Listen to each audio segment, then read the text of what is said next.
मनोज जरांगे पाटील जे की मराठा आरक्षणावर संघर्ष करत होते, त्यांनी काल आपला लढा सोडला.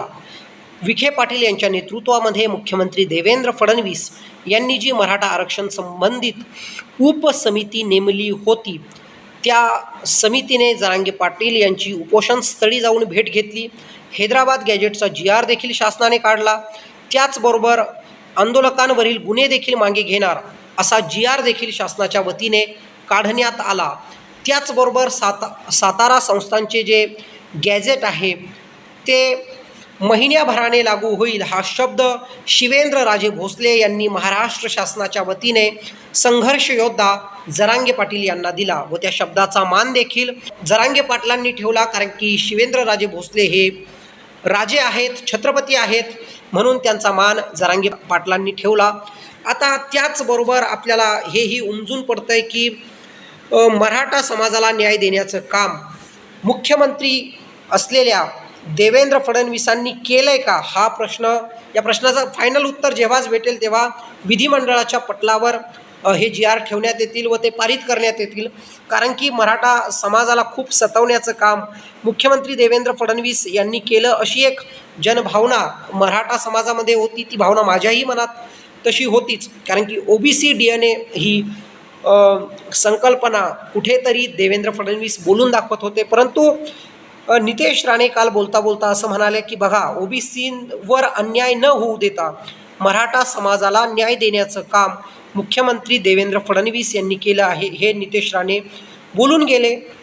मुख्यमंत्री फडणवीस ही असं बोलले की तुम्ही मला कितीही वाईट बोला किंवा शिव्या द्या, मी माझं काम करतच राहणार आहे. तर एकंदरीत मनोज जरांगे पाटील यांचाच हा लढा आहे आणि पूर्ण श्रेय त्यांनाच द्यावं लागेल.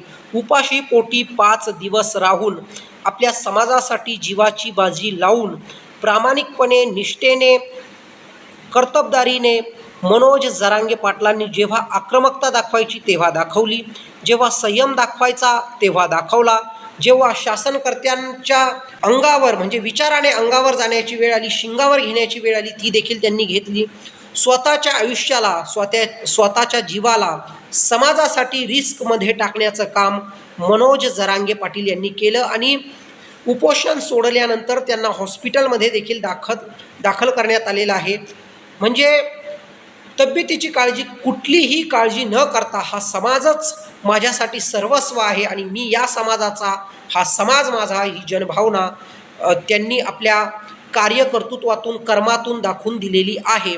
आपण जसं इंग्रजीमध्ये म्हणतो, 1 for all and all for one, अर्थात एकासाठी सगळे आणि सगळ्यांसाठी एक, हे आता मनोज जरांगे पाटील यांच्यावर लागू होतं. कारण की मराठा समाज म्हणजे मनोज जरांगे पाटील आणि मनोज जरांगे पाटील म्हणजे मराठा समाज, ही एक आयडेंटिटी जरांगे पाटलांना भेटलेली आहे. याबद्दल माझ्या मनात तर कुठलीच शंका नाही. एकासाठी सगळे आणि सगळ्यांसाठी एक, म्हणजेच मनोज जरांगे पाटील हे त्यांनी सिद्ध केलेलं आहे.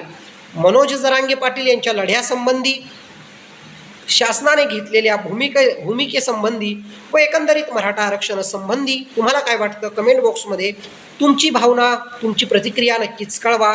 मी रविराज जाधव तुम्हा सर्वांची रजा घेतो. धन्यवाद.